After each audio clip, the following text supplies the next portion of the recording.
Welcome back to the channel. This is Christina here. I am your host for Conversations with Carnivores.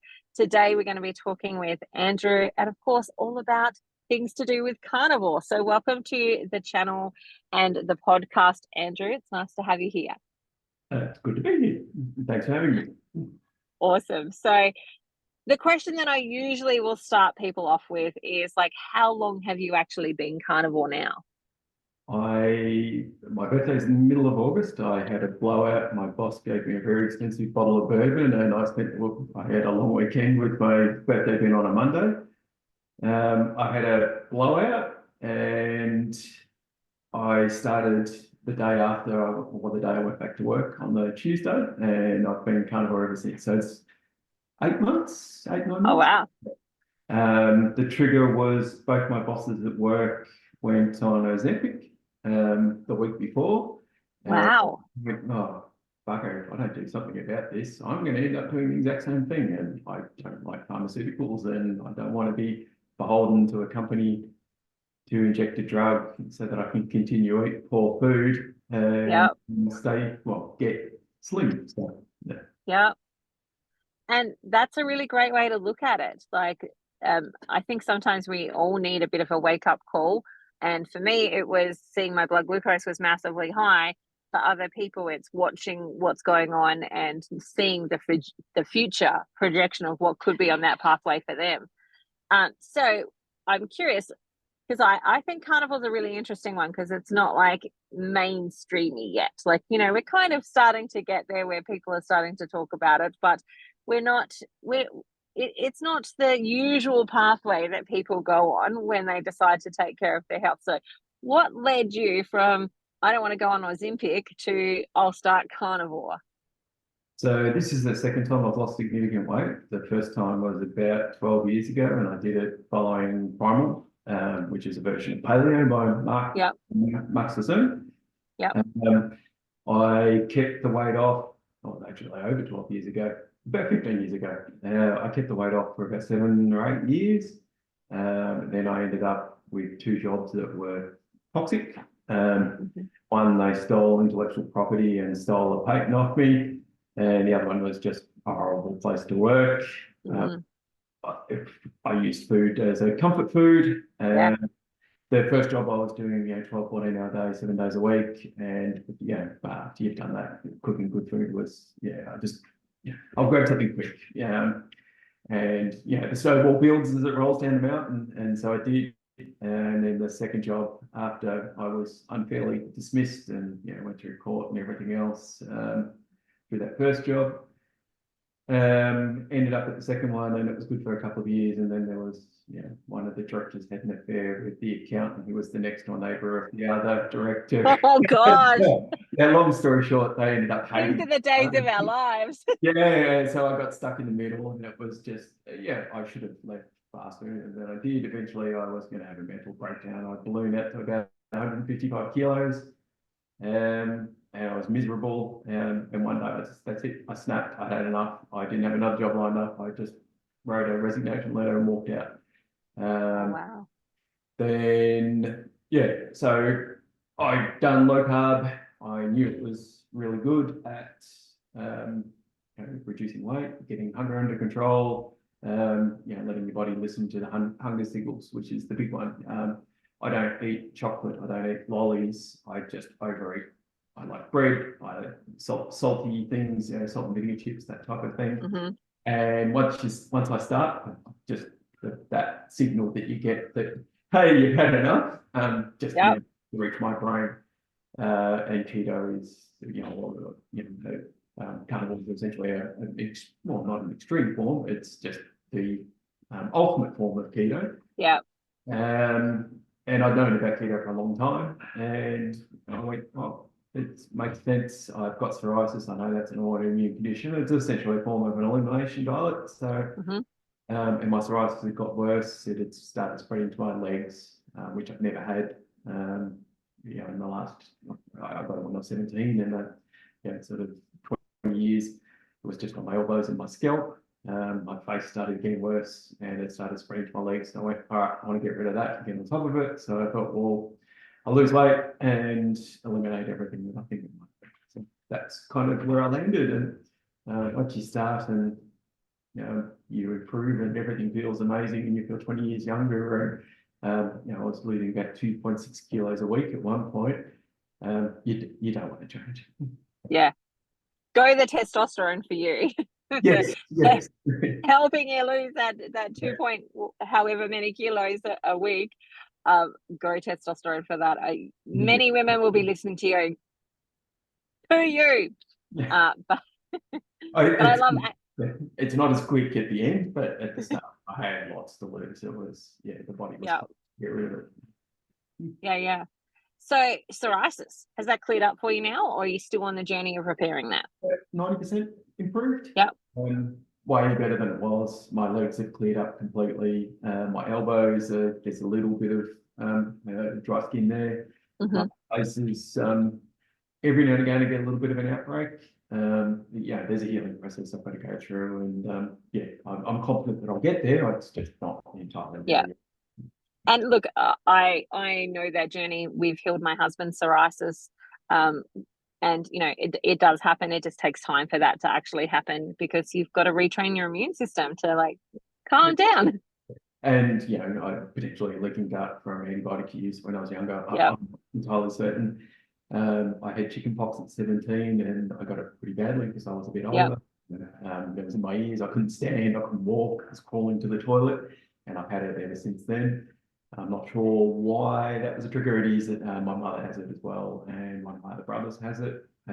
So it's sort of I assume, a family trait that we're susceptible to it. But it is caused by something I'm consuming, and it's working. Well, it's 90% worked so far. And it really does just take time. So for those that are listening at home, one of the things that I'll talk about with clients that I have that have got some type of autoimmune condition, which is what psoriasis actually is an autoimmune element to it, that your immune system has got confused. It's been doing the job of dealing with toxins for far too long, when that's not its job. Its job is to defend you and keep you protected and safe and do all of those different things, not actually clean the house. And so it's been doing the wrong job for a little while, and it takes time for it to retrain itself. And I think with whatever our health conditions are, because I was having this conversation quite recently with one of my clients as well, that because she was asking, have you resolved your insulin resistance? And the answer to that is no. I've likely been insulin resistant for 30 odd years of my actual life. I can't expect 2 years to transform and change that scenario overnight. It's going to take time and practice, and I can see improvement is actually happening, but I'm not at the end result yet. That takes time for that to happen. And for many of us, these types of conditions have been building for not just a month or two. They've been building for decades in our actual life, and it takes time to work in the opposite direction for them to actually start to properly resolve themselves. And it really is just a matter of time. Sometimes it's a little bit of tweaking of things, but mostly it's time. As I said, I'm not tweaking anything. The formula's worked so far, so I'm just trying to stick to it, and to stay the course. As I said, 90% improvement is huge, and to completely improve my legs so far is incredible, and my scalp is so much better. I can do this, and I don't end up having a snow shower. I had it in my face, and if I touch my beard, it just there'd be white stuff everywhere, and I don't, and so you're always very conscious if you're wearing dark clothes. With dandruff type flakes all over me, and I don't worry about that anymore because it's just not happening. So that's awesome. But see, even those little things can give you back freedom in your life. Look, the freedom I've got back, the sense of the biggest improvement I think that I've had is not so much the psoriasis, it's the state of mind, clarity, depression, and anxiety. It's gone completely and utterly gone. I can get yelled at. Okay, whatever. It just nothing phases me at all. That's the biggest improvement I've noticed. So other than dropping 60 odd kilos. Congratulations on your 60 odd kilos. I'm curious though, like when it came to the depression and the anxiety and like mental clarity and those types of things, were you expecting to get those results? Was that something you were expecting, or were you just thinking about the weight loss? It was weight loss was the secondary driver. The primary driver was oh, actually, no, weight loss was primary. The secondary was anxiety and depression. I was on medicinal marijuana at the time. About 6 Yeah. months before that, I had a bulged disc and sciatic nerve pain. It's the first time I've ever been in hospital. That was fun. And basically get told that there's nothing we can do unless it's a serious situation. They'll do surgery at that point. Mine wasn't serious enough to, and not that I was all that keen about having surgery on my back. It sounds rather scary. Mm-hmm. I've heard some horror stories. So I was on medicinal marijuana for the pain and just to get through more than an hour's sleep at night. And that was, I knew if I lost the weight that, and started getting fit again and gym and, doing exercise, that the chances that was never going to happen again were going to be small. So far, my back is great. So that was another a primary factor, and I'm off medicinal marijuana. I don't need it. And I did that instead of taking painkillers. When I first had my problem with the back, I called an ambulance for myself one morning because I couldn't get out of bed to go to the toilet. And they gave me a prescription for endones, and I can see why people get that was crazy strong painkillers. I had 3 of those, and then someone told me don't take them. Coming off them will be painful, so I threw the rest out, and that's what. So I'll be using that for medication. I hadn't smoked weed in 15, 20 years, but it worked. It did help. But it also helped with sleep. It also helped with anxiety, and then eventually I just didn't need it for sleep, anxiety, or pain. So I gave it all to my mate. Just don't tell anyone. Yeah. So that's a big transformation. Like when I'm listening to your story in that, like being able to get off pain medication and not need those types of things and have mental health improvements and all of that, like losing 60 kilos, etc. That's a big transformation. I'm curious, have other people like asked you, what have you done? Oh, everyone does.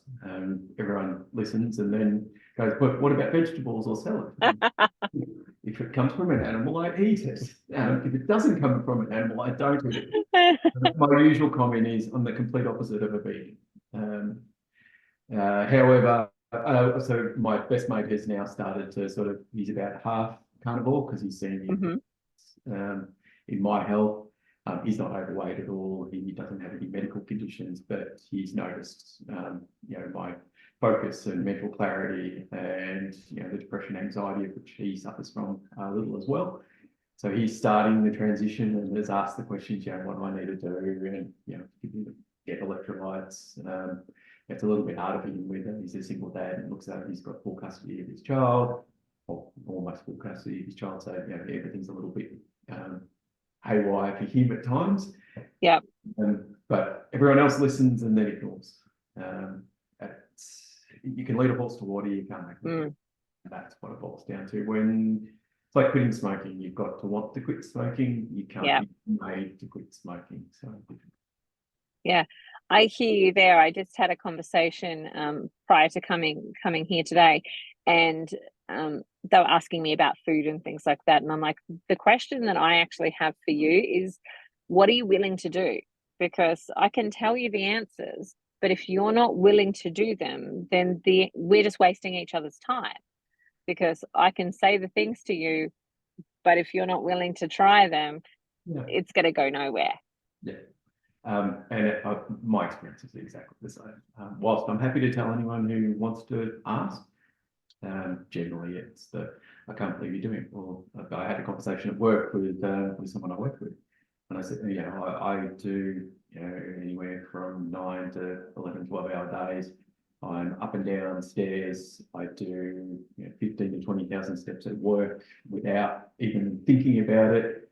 I do a lot of working back at my desk as well.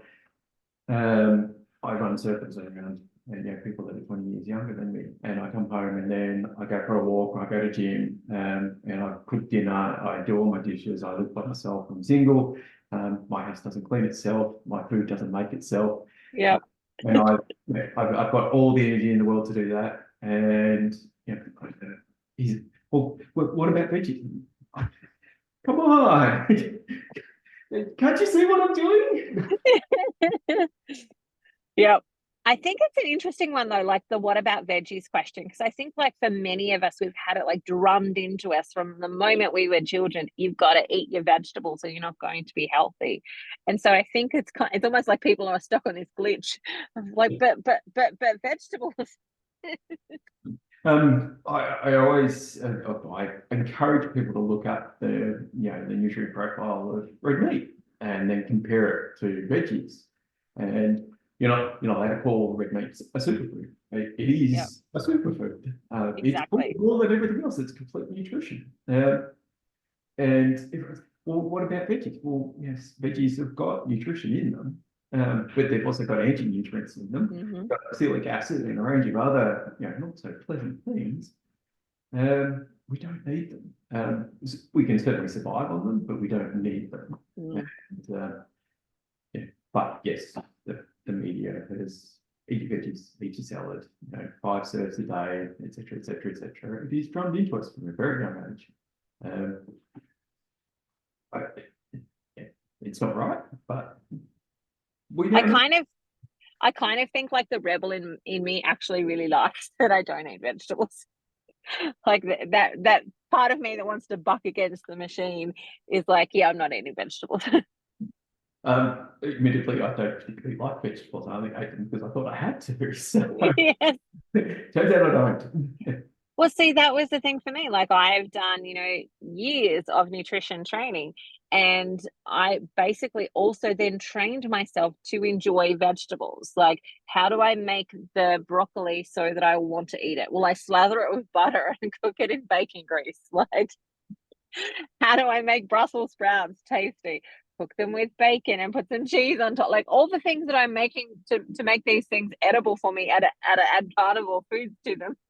Yeah, look, I grew up in the country, and we had an acre lot, and half of that was vegetables and fruit trees, and we ate, straight from the garden. Or, it was always seasonal. In winter, we had root vegetables. In summer, we had stuff above the ground.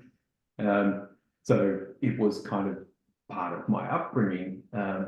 Admittedly, they were a lot better tasting veggies than what you can get at the standard supermarket or a veg shop these days. We also got our meat direct from the farmer, and we had raw milk. Every day of our lives growing up, we had to shake the glass bottle with this much fat on the top. So I'd get a knife in there if it was, a little bit thicker depending on the time of the year. We all, I'm one of 4 boys. I'm the short one of the family, 6 foot tall. The tallest is 6'6".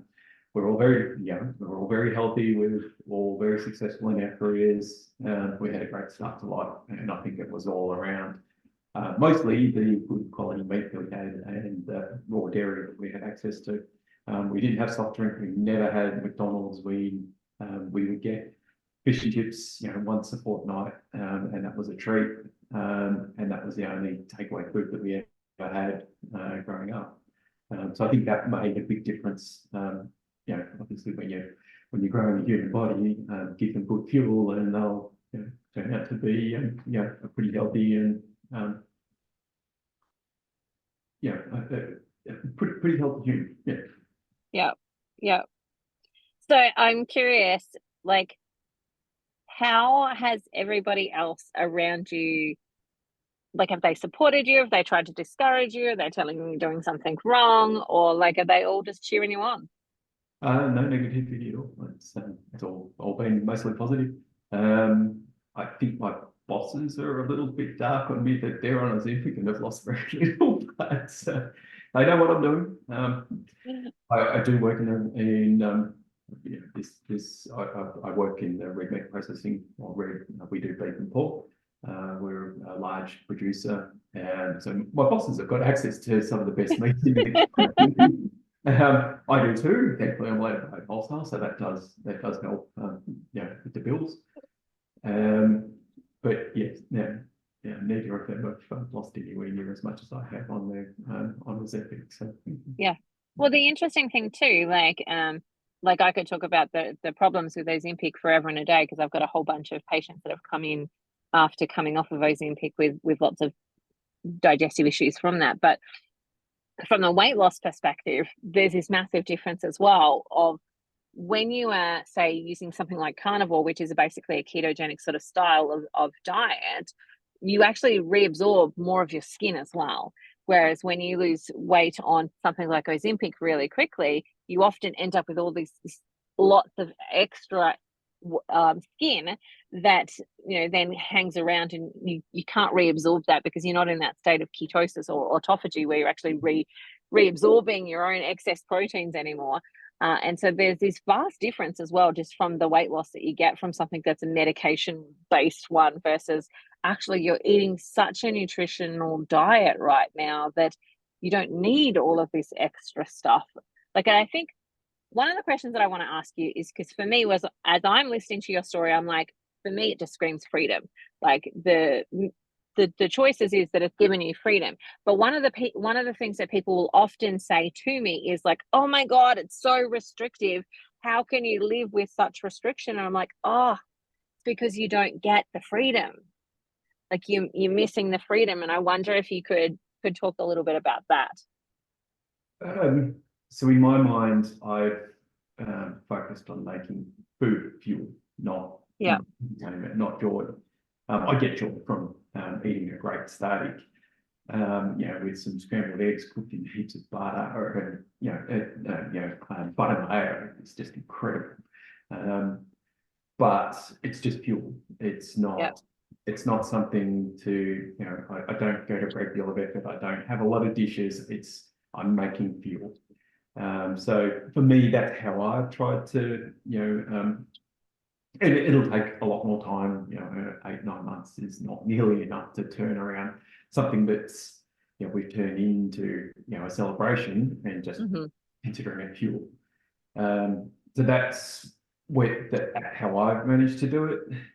It is difficult sometimes in social situations, but I've never had any backlash from anyone. I'm fairly stubborn and hard-headed, so most of my friends know that they could beat me around the head with a baseball bat and I'll still say the same answer. And no one could deny the results. So I haven't had any backlash. It hasn't been a problem. Even when I've gone to restaurants where I'm not able to get something carnivore, I just look, I'm sorry, there's something here that I eat, and I just I make my own jerky, so I'll take some jerky, a couple of boiled eggs, or I just fast. I do OMA, although lately I've sort of stopped because I've started gym and started exercising a lot more, and I was just ravenous all day, and I couldn't get calories in one meal, so I've started having lunch as well on the days after I do a training session at the gym. Yeah. First of all, clarify for those that are listening at home, what's OMAD? 1 meal a day. And so you started gym, now you're eating like 2 meals a day on the days after post-workout, basically. And that's to refuel. Like, what you're saying is you've turned food back into fuel and you're refueling. So you're listening to those hunger resources because, as you build muscle, you're going to need more fuel for those muscles to actually build. And so I love that you're listening to your body in that, and going with what it actually needs, which is awesome. And I think that for me, one of the things that I like about Carnivore is it helps you get back in touch with those feelings, because we've used like food as a celebration, but also as an emotional crutch. Like we've used it anytime with Dad, we'll go and eat something. Like I deserve some chocolate because I'm feeling sad, or ice cream, or whatever it is that people will turn to. And we've lost like what it actually feels like to be actually hungry, or I need to actually eat something, versus I'm bored and I'm going to eat something, or I'm feeling sad and I'm going to eat something. We've lost those things. Have you found that that's re-engaged for you? Oh, absolutely, 100%. As I said, I'm ravenous on the days after gym, so well, rather than ignore that, I cook an extra steak, I cook a couple of extra boiled eggs, and I throw that in a container and I take it to work with me. And that's what my body wanted. I can't overeat. If I have too much, it literally feels like someone set a nuclear bomb off in my stomach, and my brain knows that's it. You've had enough. My watch told me I'm somewhere between 3,800 and 4,000 calories a day with the amount of walking and up and down stairs and everything else that I do. And one meal a day, I'd struggled to get it's about 1,600 calories a day. So I did start make brown butter, and I keep those in the freezer. And I was using that as sort of a bit of a crux to try to get the calorie count up, as well as hitting the macros. So I wanted about 80% from 80% of my calories from fat and 20% from protein. Yep. Clean up. Let's talk about cleanup. Because for me, I think that Carnivore's probably made cleanup so much more simple. Like in the sense of like, there's not that much to clean up afterwards. I don't have to wash up like 10 different pots because I've cooked like all these different vegetables and all this other stuff that goes on the plate. What about you? As a single guy, clean up easier. One plate, you mostly cook on the barbecue, and it's eggs inside because my barbecue's a grill, not something that I can cook eggs on. It's easy, it's quick, it's simple. The range would needs cleaning far more often. That's about the only thing that I've noticed that it takes more effort than previously. Simple, easy, quick. I always know what I'm going to have. I don't visit the supermarket every second night. I don't even visit the supermarket at all, other than to get cleaning supplies and eggs, if I can't get them at the market, and everything else I get from work. So I'm a little bit lucky in that regard. Well, I was going to say the next question is shopping. Shopping becomes super easy as well. And I guess it becomes even easier for you because you can access it wholesale. Yeah, I buy cartons of, I've currently got a porterhouse, and, I buy the whole cart. I just slice it up, and, $59 Kmart backpacker does an amazing job for, put 2 steaks in there, seal it up, put it in the freezer. And about once a month I buy a carton of meat, and my brother gets some, or one of my brothers gets some, and I cut the rest up and put it in the freezer, and that's my month's worth of food. I do occasionally have mince, just to mix things up, and I'll just cook that up. And I do get a bit naughty, put a bit of garlic in sometimes, and I just put a bit of grated parmesan on top. I do eat cheese, just not much, and I'm quite happy to eat that. And I get the pan really hot, cast iron pan, and you get sort of like smash burger type crusts on some of the bits, and it's quite moorish. And I generally do that on training nights because I can smash 500 grams of mince really easily, and I need to. Yeah. So boredom, do you get bored? No. So people ask me that question all of the time, do you get bored? And I'm like, my thought process is, if your adventure is coming from what's on your plate, then maybe you need to get a more adventurous life. Yeah, absolutely not. Haven't once in probably, in the first month, obviously, there's that I could do with pizza. And I do have a really good pizza shop near me that I walk past every evening. And I know the owner, and I used to get pizzas from there. Every now and again he'll see me and we wave, and but I haven't been in there in 8-9 months. But no, I've no interest in eating anything else at any point in time. Where I work though, they'll quite often get KFC, which just smells absolutely disgusting and makes me feel ill. Or McDonald's is saying, I'm not sure what it is. I think it's the oil. Yeah. Vile.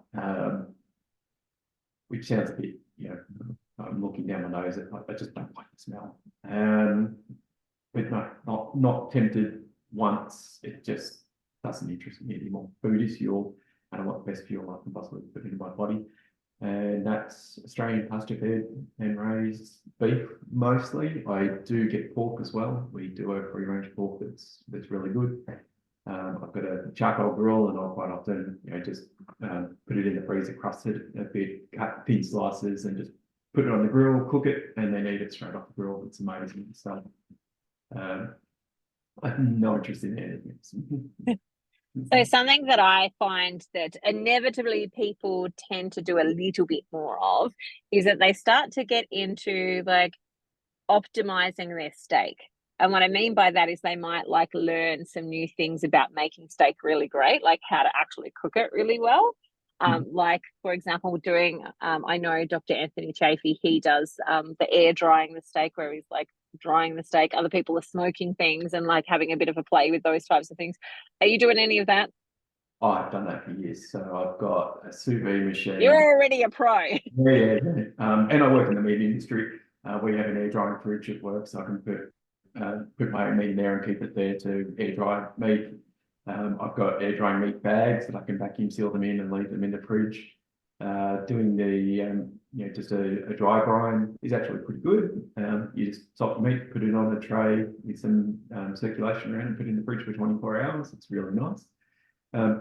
Or you just, all of that's extra effort. Just put the steak on the barbecue, cook it, and eat it. Yeah. And when you've got a really great cut, you don't necessarily need to do a whole bunch extra to it to make it extra flavorful. Having a beautiful cut, like the other day, I had a really delicious, like the marbling in it was just right, like not too much, but not like under. And then you're eating it, and it's melting in your mouth. I am now dreaming of that steak forever. It's my prime steak of everything lives up to this steak that I had. Wagyu is, I have that every now and again, once every few months. It's horrendously expensive. Yep. But you can eat it with a spoon when you cook it correctly. So every time I get that, I sous vide, cook it for an hour or so, pull it out, and then char both sides. And that's just amazing. Yeah, it's amazing. I love it. It's kind of like the things that I do, like for me when I'm thinking about celebrations, like for birthday, for example, like how do you do birthday on Carnivore? I get a tomahawk steak, put a candle in it, and I'm right to go. But for me, like birthday celebrations are like when I will do something like, a pork belly that's like crispy skinned pork belly but juicy on the inside type of thing. Like that's when I'm going to go to the extra effort of making these things extra special, is on those celebrations versus having the cake and the other stuff that other people might actually have. I'm just going to take my steak and do a little bit of extra stuff to it.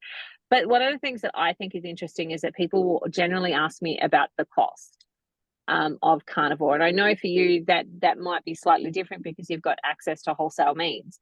But cost for you, have you found like Carnivore to be more expensive, reasonably about the same? Like, what have you found? Much less. I was 155 kilos at my heaviest. There's 7,700 calories in every kilo of body fat.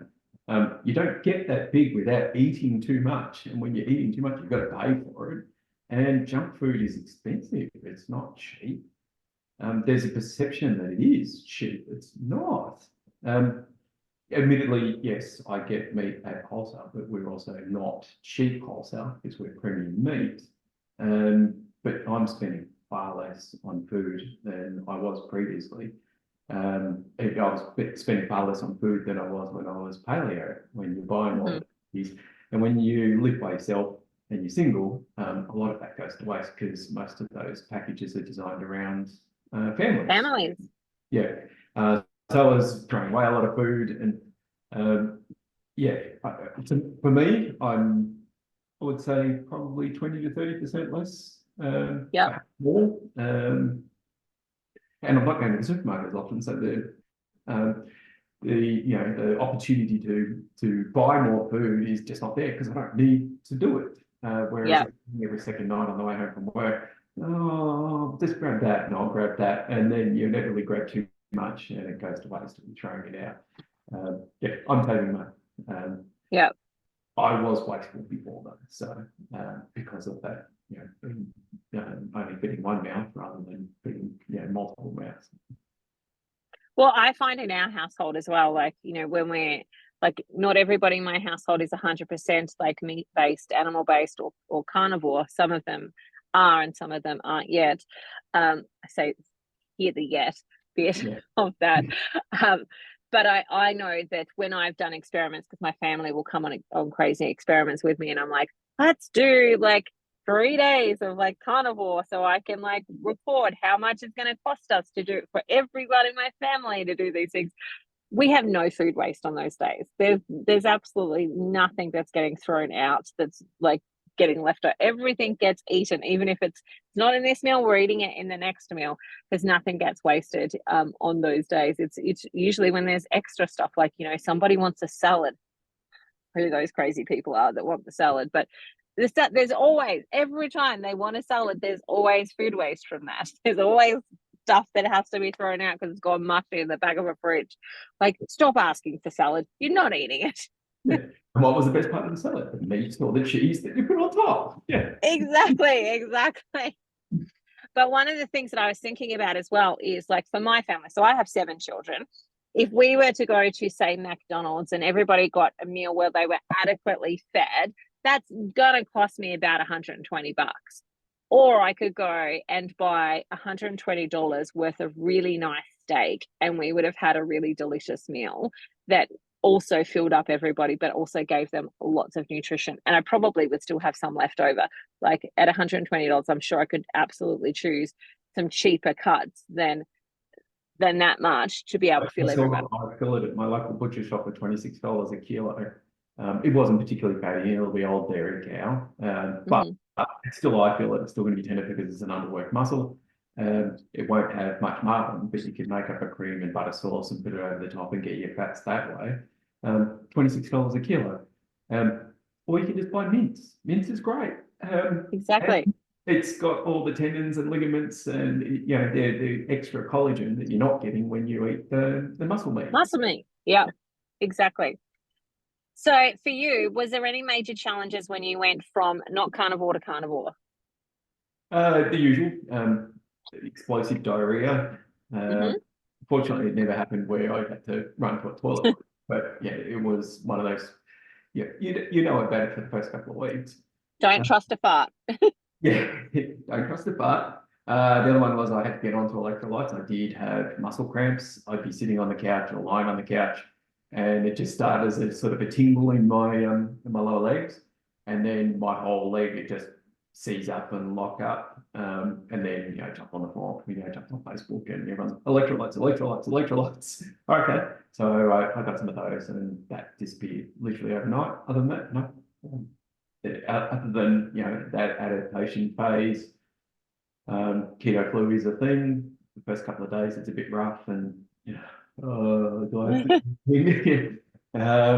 no, it's yeah, it's worth it. I can see why people bail out after the first week or two, Yeah.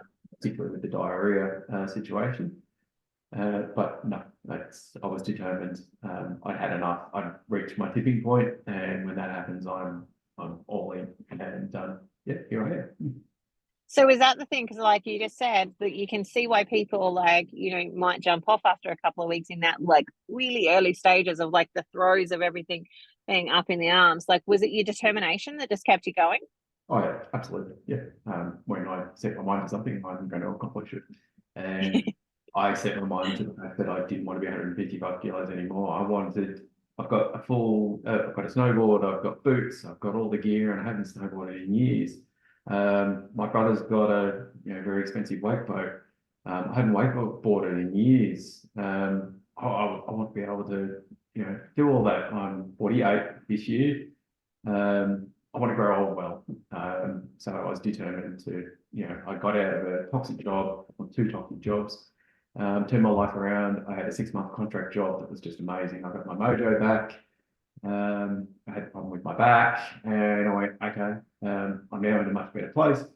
I'm out of these jobs. I've realised my mistakes in staying there, and, you know, allowing myself to, you know, to go down when I should have been thinking about my own health and mental well-being.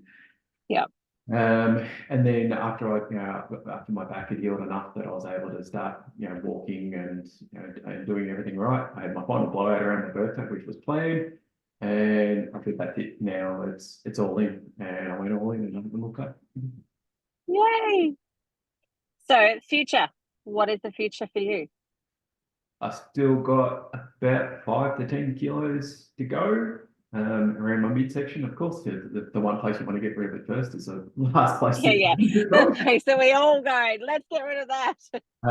I've started back at the gym, which is only about 3 weeks ago, which is just been incredible. I'm recovery from exercise is just not instant, but it's amazing. Lifting heavier weights every time I go. I'm feeling incredible. Keep that up. Going to go snowboarding in New Zealand in winter, and then Japan at the end of the year. And I'm just going to keep eating carnivore. Is there anything that would knock you off? Nope, nothing. This is how I'm going to eat for the rest of my life. Yeah. So what gives you that confidence? Like, what gives you that inner knowing of like, no, nothing will knock me off? What's the thing that's behind that? The first time I lost weight, I was about 170 and went down, and I stayed at 90, between 86 and 90 for about 6-7 years. Why would I want to do it the third time? Yeah. That's just dumb, and I'm smarter than that. So I love that. We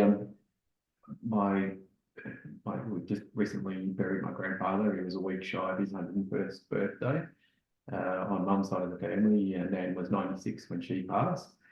Dad's side of the family, his mother made 104 before she passed. Now she did eat veggies, but she was probably about 80-90% carnivore. And she, up until the last year of her life, she'd just go on holidays by herself. She had a friend up in Queensland. She'd jump on a bus. She had cataracts, so she couldn't drive. Up until she was about 90, she'd drive to Queensland by herself. She's fiercely independent, and she was still mobile up until the last 12-18 months of her life, and then her body started to give way. Unfortunately, fortunately, I've got genes that probably mean I'm going to live a long age. I don't want to end up like my mum with 2 middle knees, 2 middle hips, middle thumb, barely able to move, arthritis, which is the family curse. I know by eating this way, I'm going to avoid the worst of that. So yeah. And I think that that's something that we all probably need to be thinking about, is like, what do we want to, or asking that question of like, what do we want to be like in our old age? And I ask this question of my clients all the time, like, when your grandchildren are running around, or when you've reached that point where you're 80 years old, like, how do you want that to actually look like? What do you want that to actually be like? And if you wait until you're 80 to answer that question, it's way too late. Like, yes, you can still make changes at that point. And I've interviewed people in here who are 73 who have made the changes and have got fantastic results. But all of them will tell you, I wish I'd done this sooner. I wish I'd learnt these lessons before, 60s or whatever, so that I didn't have to have some of the things that I now cannot reverse. Like I've got, a pacemaker, or I've got something else because I've got organs missing. Like, I wish I'd done it sooner. And I think that if more of us ask that question of like, what do I want it to actually look like when I'm at that stage in my life? Do I want to have people that are caring solely for me and be on pharmaceutical medications, like literally like 10, 20 of these different tablets? I see it all the time. If we ask that question, maybe we'd have some different answers about how we live now. I've got mates that are my age, or give or take a couple of years, and men don't generally talk about it. But if you probe, you'll find out that are already on a multitude of medications. And I don't want to be like that. I don't want to be beholden to a pharmaceutical company to. Mind you, my doctor didn't like my cholesterol results. And then I asked them to explain what cholesterol was and the function it performs in the body, and they couldn't tell me. So I said, well, tell you what, you learn what cholesterol does, and I'll take your statements. That is one of the downsides, explaining to a doctor or having a doctor lecture you about cholesterol, and they don't even know what cholesterol functions in the body and why it's so important. I want my testosterone to drop. Please let me put statins. Thank you. That'll be fantastic for me if this happens. Yeah. So no, it's just about, I'm not getting any younger, and I want to, I want to age well. I want to be like, a villager in Papua New Guinea who work in the paddock up until their 90s before their body gives way and they pass away. To me, that's life, not in a wheelchair or taking 20 pills a day. That pill to cover up the symptoms of the pill that covers up the symptoms of the other pill. And no, no, thanks. I don't want to be kicked out to the doctor and having blood tests and everything else. I just want to enjoy the rest of my life and do it functionally well. And I think that like what you've touched on there really is what a lot of our aging population actually experience. Like for a lot of the aging population, their social engagements are going to the doctor, maybe going to the hairdresser, and so on. And they're at the doctor every second week. They're, you know, having these things happen. I'm like, I don't want that to be my social engagements. I want my social engagements to be, I've walked along the beach and I've talked with like 10 different people as I've chatted along the beach, or I've, climbed a mountain, or I've gone and done something super adventurous and fun that, I've been waiting my whole life to be able to do. Yeah, exactly. And that's a big motivation driving force that's where I want to get to. Maybe I'm on this planet for another 50 years. I want those 50 years to be better than, well, not better than first because I can't complain too much. But I don't want them to be diseased and not able to do things and not having movement and not having freedom to just, walk to the beach or go for a bike ride or go snowboarding. Wakeboard. Wakeboarding, yeah, and enjoying my life, and particularly with wakeboarding, spending time with my family. And I don't have my own, so I have a surrogate family that happens to be family. But that's what price do you put on that? For is pizza worth it when you lose the ability to do that? It's not. And if anyone tries to argue the case otherwise, well, they're a little bit strong.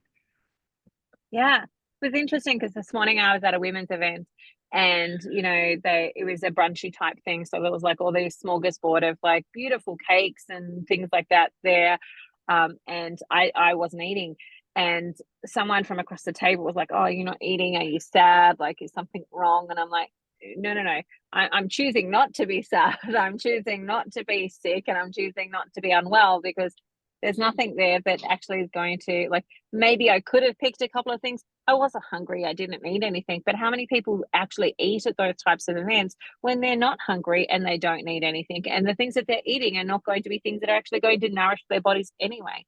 It's just a shift in perception. Like, that cake is not worth me having to manage blood sugars for the next 14 days and to get rid of a carb craving that I didn't need to have.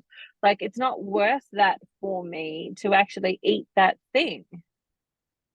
Yeah. I've still yet to work out my best strategy for dealing with situations like that, and what I say, because you do get some funny looks when you say you just eat animal products. And sometimes you just can't bother explaining why you do it. But I'm sure with time will come, that makes not interested. My general go-to is I just say, sorry, I'm fasting. Yeah. If they dive in for other reasons, it's for nutritional reasons, it's not for religious reasons, and it's my choice. If you don't, I'm sorry. Yeah. Well, I think too, that was the other thing that was dancing through my head as I was sitting within that conversation of, are you sad? Are you missing out? And I'm like, I'm not missing out, because I know like what that is going to cost me. And I like, missing out would be missing out on 14 days of like sugar cravings. That doesn't sound like missing out to me. Missing out would, what am I missing out on? My blood glucose? And I think probably also for me that, when I started carnivore, so my blood glucose was 21.1 at a fasting blood glucose. And I knew I need to do something today about this, or I need to go to the hospital and get on insulin and start that. And my personality is like, I am not doing the medication. Like, everything, like, carry me to the hospital when I'm dead. That's when I will go and you can give me the stuff. So I then needed to make a proactive choice to change that situation. And so I kind of know that it's a life-threatening thing for me. Like if I go down this pathway and I allow this to snowball into something, it's a life-threatening thing. And it's not, it's easy to just to avoid that. Yeah, and I think you've made a decision. Mate, But yeah, what for the rest of your life is more important than that momentary happiness that you might get from something sweet, like I don't know, a croissant or a fancy croissant or a muffin or something like that. It's yeah. just worth it. And when you're strict carnivore, the cheats cost you, don't they? For sure. I did Christmas Day at a friend's place and had a few things that I shouldn't. And I spent Boxing Day regretting every minute. Regretting your life choices at that Yeah. moment in time. I remember as well, like, you know, that like I've been carnivore now for nearly 2 years. And so there's been things within that journey that have come up. Like, for example, the first Christmas I had pavlova. I had a completely sugar-filled pavlova, etc. Everything else that I ate for that day was carnivore, but that day I'd had that. And it was sitting back, like I'm rocking back and forth, going, stop thinking about sugar, stop thinking about sugar, stop, like literally having to pull myself out of a sugar craving. It wasn't until that point that I realized how addicted I actually was to sugar and carbohydrates. And that was my eye-opening experience. But you know, there's slip-ups, there's things that happen. I went to a friend's house and they made me a cup of tea. It was lemon balm tea. I thought, no, I'll be fine with lemon balm tea because I still consume herbs. But I didn't realize that they put honey in the actual tea. And like for me, I know automatically that honey is going to cost me at least 7 days. I'm not going to make any progress for 7 days. I'm not going to lose any weight. I'm not going to continue to titrate down blood glucose or anything like that for 7 days. And people don't understand that, I don't think. Like they're like, oh, but it's just a little bit of honey. Yeah, but that little bit of honey cost me 7 days of my healing journey that then makes a mental challenge in my mind of like, I know I'm not going to progress for 7 days. So I've just got to hold fast for 7 days to get to the cost is not worth it for me from a mental mindset as well as a physical mindset. Yep. I totally understand what you're saying. Even after my Christmas Day, and all I could think about the next day was, I could just go to the service station and grab some chips or something. Yep. I didn't, thankfully, but does reawaken those dormant longings for, food that's literally engineered to make us think that way about it. And you and I are probably of that, whatever makeup that we actually, what makes us who we are, that, we can't resist. I've got mates that can, that have always been skinny, they can take it or leave it. It doesn't seem to affect them. But for whatever reason, I think you and I are probably quite similar in that regard, in that a little bit is a slippery slope. Yep. I'm an abstainer. I've got to stay away from it. Like people will say to me, but what about avocado? And I'm like, yeah, avocado is a gateway drug for me. Like a little bit of avocado, I know I'll get away with it. And then I'll go, but I'll have a little bit more. And then suddenly avocado's turned into donuts. Like it's a gateway drug for me. I have noticed that a lot of the carnivores generally have avocado and consider it quite safe, but I've just stayed away from it as well. But I've considered the fruit, and I don't eat fruit. Yep. And I think really it really depends on where you've come from and where you've started from. Like my sister is absolutely a fantastic moderator.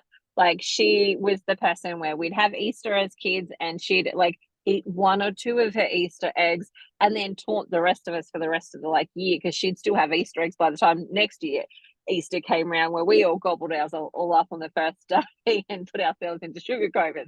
I know that I am not that person. I can't moderate these things, so it's much better for me to be a complete abstainer of these things as well, because they are absolute gateway drugs for me. But get a nice loaf of bread, and I'm going to finish the entire loaf. I'm like, who is that person that opens a pack of Tim Tams and eats one of them? Like, I don't know that person. That's some crazy person. Which is why I'm like you, absolutely strict. Otherwise, I I will, yeah. Well, it worries me that I would go back down that path. And I don't want to go back down the path. Yeah. And look, I've got some theories and stuff behind that. I'm testing them out with myself to see if they're going to be like, what that's like when I get to that point. But I don't want to dance with anything that's not going to actually serve me at this point in time, because life is too important and too precious to throw it away for stuff that doesn't lift me up and doesn't support me and doesn't promote health and wellness. And if you I think about it from a relationship perspective, if that individual is so concerned that I can't eat the thing that they want to eat, that they don't want to hang out with me, maybe I don't actually want to hang out with them either. Yep. Well, that's one of the benefits of getting a little bit older, isn't it? Hey, that's a little bit toxic. Goodbye. I don't need that in my life. I just don't care anymore. Exactly.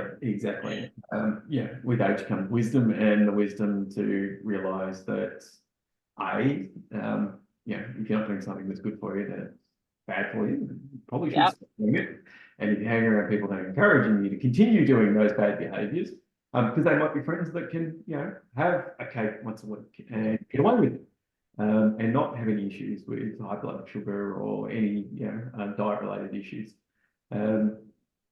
But not everyone's like that. Yeah. And that realization that, that self-awareness they don't necessarily have. Not everyone's like that. Yeah. So I'm curious, for those people who are listening at home going, all right, I'm ready to give it a go, what are your top tips for starting carnivore? What things would you say to somebody who's just starting out? Go for it. Tell us, what are your top tips? Get electrolytes. It's not rubbish. You're going to need them. I don't have them every day now, but to start, absolutely you do. Just do it. I don't have any tips other than just do it. Find bulk buy your meat if price is the issue. $59 Kmart backpacker. Put it in the fridge. I'll put it in the freezer. Sorry. I like to call my freezer the steak bank because it's full of steak. And as a Victorian, I'm not sure if you're a Victorian, but we used to have the steak bank. So that's my play on words for that. Bulk buy if you need to. If you want something different, there's pork, there's chicken. I don't eat chicken because I've been to too many chicken farms and I don't support that way of farming. Lots of eggs. I would say track your macros at the start just to get some idea of how much you're consuming. If you're having a lot of butter, you can go overboard pretty quickly. And just do it. Don't wait. Just do it. You won't regret it. Yeah, absolutely. So I want to say thank you so much for coming on the show. It's been absolutely amazing. I'm sure we could talk for actual hours because there's lots of stuff that I could pick your brain on.